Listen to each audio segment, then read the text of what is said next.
Wedding drama from Am I the A-hole sub. First story is titled, Am I the A-hole for telling my 27 male, fiancé, 28 female, that my theoretical hall pass would be her sister? I've been with my fiancé for 5 years. We rarely fight and we have a lot of trust for each other. She and I are going to get married in a couple of months. We have an inside joke together that we're allowed to sleep with whoever we want the night before our wedding. We are both very aware it's a joke, and it's not something we really want to try. We haven't said actual names during the joke yet, but she was curious. She said she knows exactly who she would sleep with. I asked her who. She said I'd have to tell her mine first. To be honest, I had never really thought about who. But when she asked, the first person that came to mind was her sister, who is 5 years younger than her. I know this is probably messed up. I rationalized by thinking that since her sister looks like a younger version of her, it's like I just want to cheat on my fiancé with my fiancé when we first met. Which now I realize sounds pretty awful. I didn't say, and said I didn't really know. She didn't believe me for a second, and kept asking. At one point she jokingly said, "Who knows? I might be able to hook you up with her." I guess she could tell on my face that I felt bad about who I thought. She said it's okay, because it's just a joke, and she wouldn't be mad. I, against my better judgment, blurted out her sister's name. She stopped smiling and asked me, "What the hell did you just say?" I went into panic mode, and said the name of a celebrity. That didn't help the situation. She was unbelievably upset that I said her sister. I tried to give her my rationalization, and that only upset her more. She was near tears, and told me that I was such an a-hole. I told her that she said it was a joke, and that she wouldn't be upset over whoever I said. She said that hers was her hot high school teacher from back when she was 17, and she couldn't believe that I wanted to sleep with her sister. Until last night, I slept on the couch because of it, and she's still sour to me about it. I've talked to some friends about it. My close friends that are women said, I'm an a-hole. My guy friends said I wasn't an a-hole, but I'm stupid. Am I the a-hole? Now let's read the top comments. I have 2 sisters, and I honestly think this would be enough for me to call off the marriage. I wouldn't want to spend my whole life wondering if my husband is making eyes at my sister. Most of the time when people say these things, they pick a celebrity or someone that it would never actually happen with. Picking someone who you could actually try to sleep with is a huge slap in the face. You two can start counseling, but you can't take those words back. Yay. I'm with you. I don't think I could move forward with the marriage. A basic trust would be broken. I'd feel like second choice. How to screw up a 5 years long relationship, in just under 5 seconds of bad thinking. An enthusiastic handbook of optimistic ideas going south, even before you'll be able to express them. You're the a-hole, marriage already ruined, trust issues raising. This is the kind of situation that the, "Oh no baby what is you doing" meme was made for. Bro. Rip. You're the a-hole. Never the sister. Never ever, ever the sister. She will never forget this.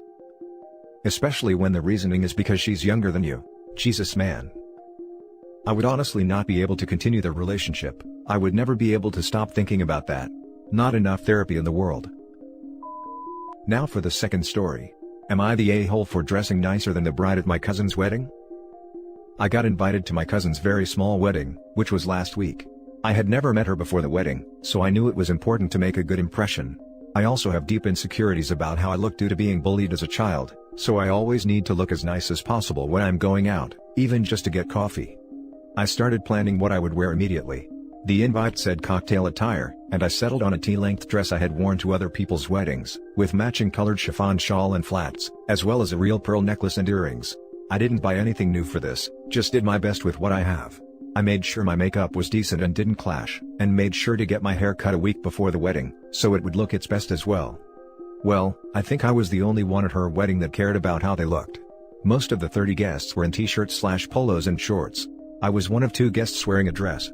The bridesmaid wore something that looked like it was out of Hot Topic. The groom wore a tuxedo shirt and black jeans. The bride wore, holy hell. The bride wore a custom gothic dress that looked like a purple, red, and black patchwork dress. Her hair was not brushed, and she did black makeup so heavily that you could barely see her face. I was shocked. Several people came up to me during the reception to say that I looked nice, but was upstaging the bride, which was not my intention. The bride herself was quiet the whole night.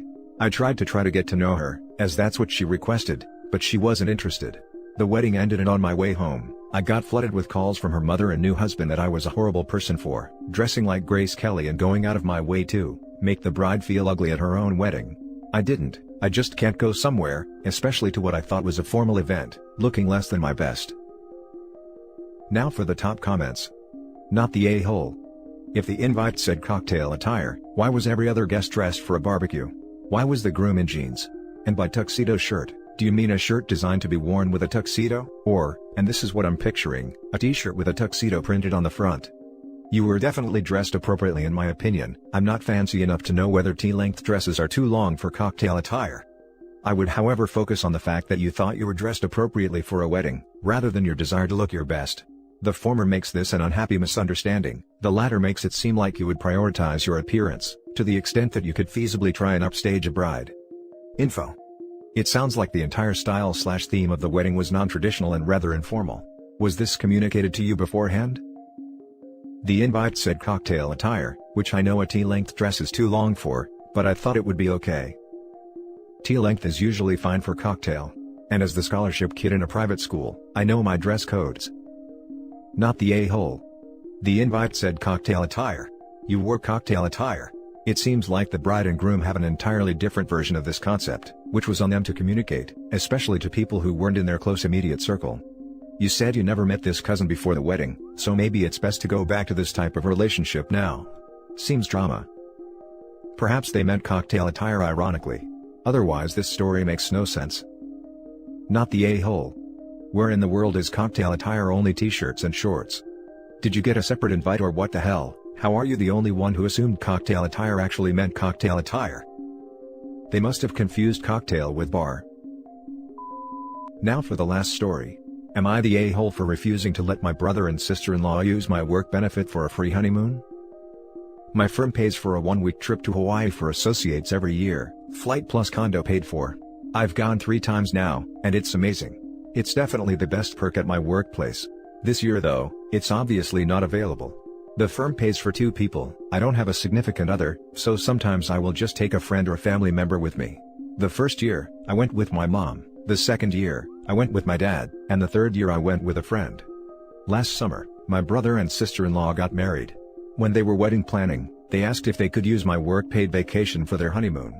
Their plan was for both of their flights to be paid for by my work, and my sister-in-law would fly under my name, and then they'd both use the company condo.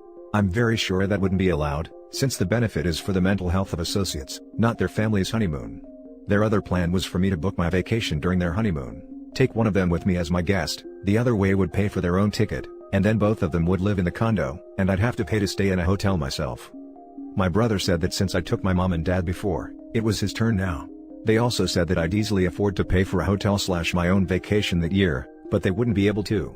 I said no, because I get very few vacation days, and I didn't want to use them up like that. I get 15 days personal time off, but trying to take a day off is so difficult in my line of work. Especially consecutive days off. This would eat up 7 days of my PTO, even though I wouldn't even want to go at that time and I'd just be mucking around. I'd have to plan one of my very rare vacations around them, plus pay out of pocket for something that originally could have been free. I'm also certain my firm would frown upon me using work benefits this way. Plus, this may set a precedent for their future special occasions. I don't want this to become a permanent thing. They were furious, and threatened to uninvite me from their wedding, but they didn't go through with it. They started saving up to go to Hawaii as a belated honeymoon, and had booked a trip this summer, but was cancelled due to global situation. Now they're directing their anger back at me, saying that if I had just helped them out to begin with, they wouldn't be in this position, and that I should let them use my benefit whenever we're allowed to travel again. Also, before anyone asks, I don't have a good relationship with my brother. I don't think they're the worst human beings alive, but I don't like being around them. We have a lot of serious political disagreements, and he's always trying to get money from me. When I was struggling, he had a "that's your problem" attitude and never once went out of his way to help me out. That's why I don't feel inclined to do this favor for them. He thinks I'm the a-hole, and my mom is suggesting I just concede for 1 year to smooth things over. Am I the a-hole? Now for the top comments. Not the a-hole. They were okay to ask and for you to refuse, but threatening to uninvite you from their wedding for not complying is harsh, and a bit childish. You're probably right. If your work found out, you could have been in trouble or worse, sacked. If they continue to make you feel guilty, tell them it's not your job to pay for their honeymoon, nor should you risk your job for them to have a vacation. A honeymoon is in essence that, a vacation. Best of luck. I'm also pretty sure pretending to be someone else on your plane ticket is a big no-no in the eyes of DSA, and possible crime. Also, if the work find out she's giving her package to their family, they could revoke her from ever using it again. Not worth the risk. That's what I was thinking. Was sister-in-law going to try to use a fake ID or something? not the a-hole. You don't need this much context to get an AITA determination. Either way that you do it, you are breaking the rules, and possibly some laws. Remind them that it's your benefit. They are free to work toward that same vacation, if it's so important to them. Not the a-hole. He wants to get married, he wants a honeymoon, then he should pay for it. Anyways, your job could really be upset by it and take that benefit away. Don't cave in.